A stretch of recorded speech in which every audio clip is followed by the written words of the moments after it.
Benda lah kau ni. Zaman Fir'aun. Lepas tu zaman Rom. Zaman Rom Kedah dah wujud. Dan kita pinjam dari Indonesia. Dan kita pinjam dari Indonesia. Kita pinjam dari Indonesia. Warga Indonesia memberikan penjelasan kuat menanggapi tuduhan bahwa Indonesia mencuri bahasa Melayu. Sebagian netizen Malaysia menuduh Indonesia mengklaim bahasa tersebut. Padahal, kerajaan Melayu sudah eksis di wilayah Sumatera jauh sebelum Malaysia berdiri sebagai negara. Fakta sejarah ini membungkam tuduhan yang tidak berdasar. Bahkan seorang profesor asal Malaysia turut mengakui bahwa bahasa Melayu berasal dari Indonesia. Saksikan hingga tuntas bagaimana logika dan fakta mampu menepis provokasi. Secara rasminya bahasa Melayu. Bahasa Melayu. Itulah istilah yang digunakan pakai dalam perlembagaan persekutuan kita. Apabila kita sebut tentang bahasa kebangsaan kita, namanya ialah bahasa Melayu. Itu pada perkara 152 Perlembagaan Persekutuan. Bahasa Melayu adalah bahasa negara kita, berperanan sebagai bahasa kebangsaan dan juga bahasa rasmi.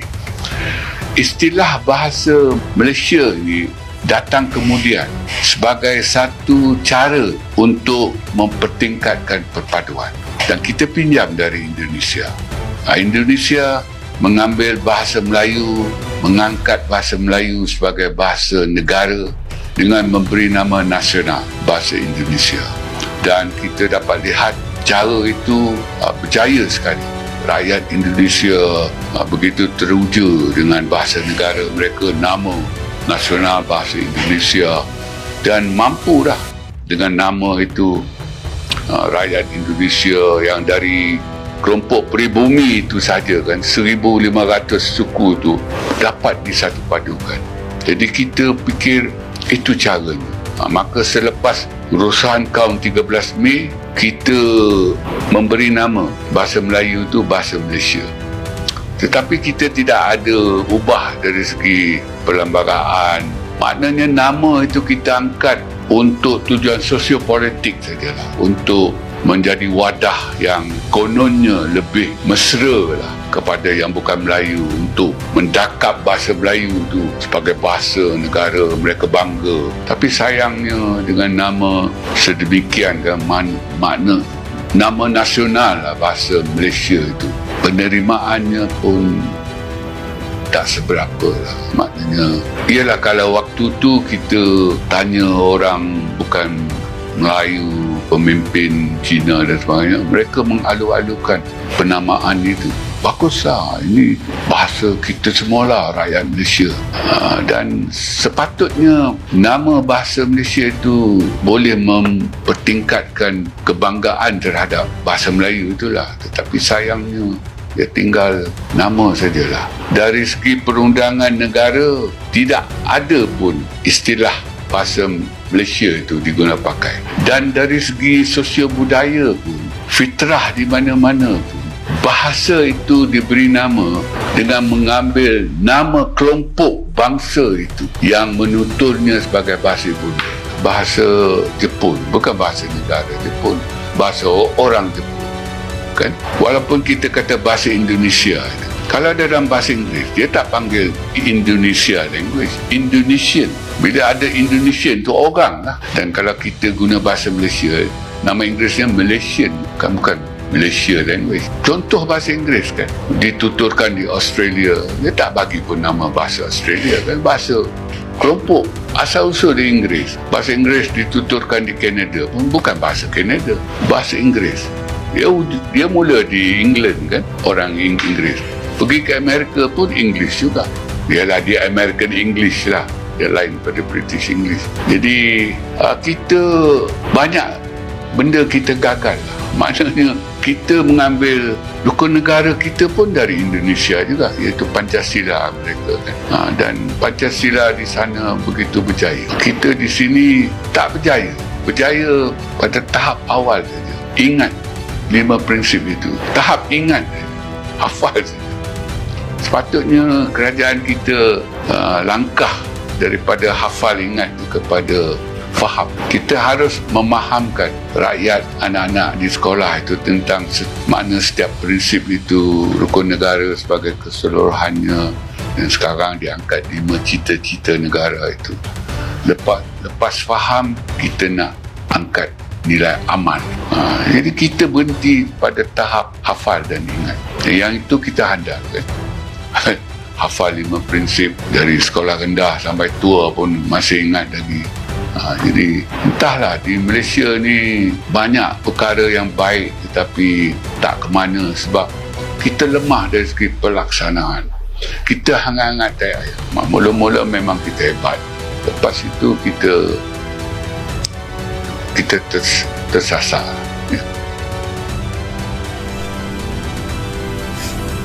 Assalamualaikum warahmatullahi wabarakatuh. Selamat malam buat seluruh rekan-rekan dimanapun berada. Salam dan hormat saya, dan tak lupa saya ucapkan salam akal sehat. Pada kesempatan ini saya mengucapkan selamat berbuka puasa bagi seluruh umat muslim yang tadi siang menjalani ibadah puasa dan malam ini sudah berbuka puasa. Kalau untuk di Indonesia sudah hari ketiga sesuai dengan pengumuman yang sudah diberikan oleh pemerintah. Saya mencoba untuk menjawab sebuah komentar. Yang komentar itu berbunyi, emang Konoha tukang maling bahasa Melayu.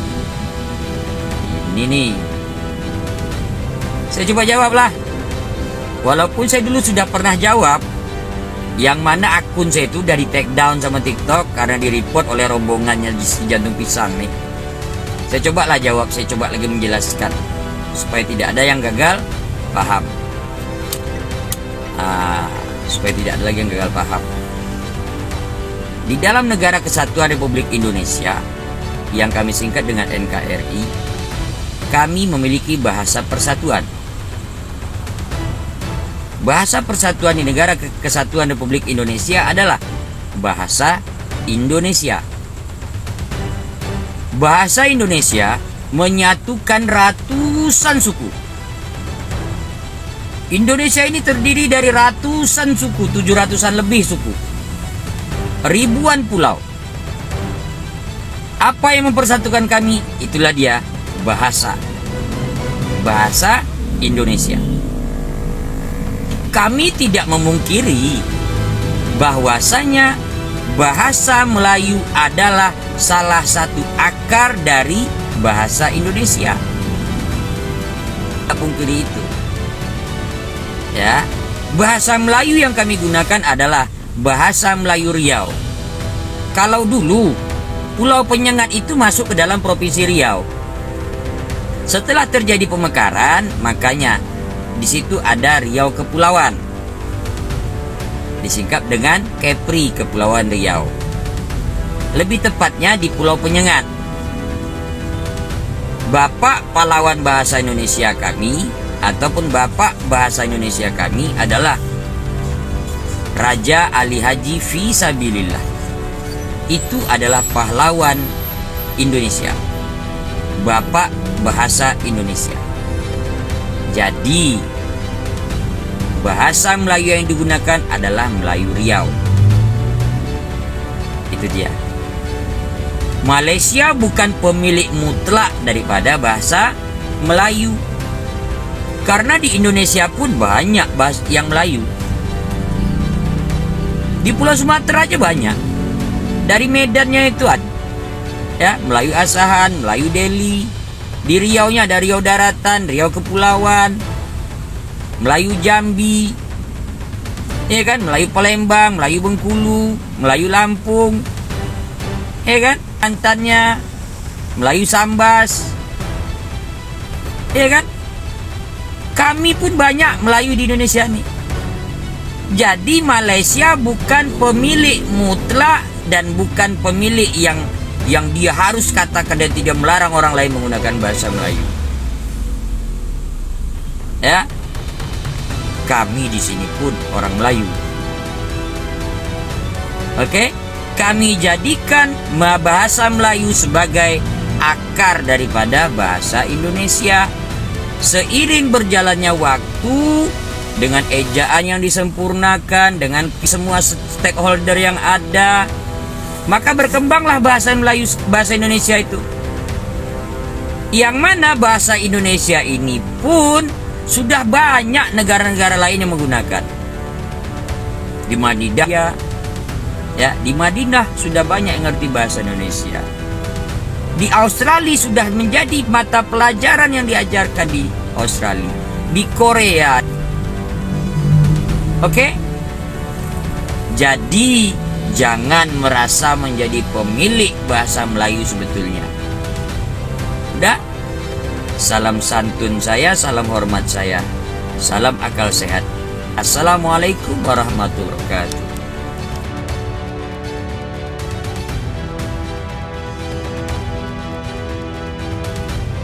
Melayu asal dari Indonesia, pendatangan juga.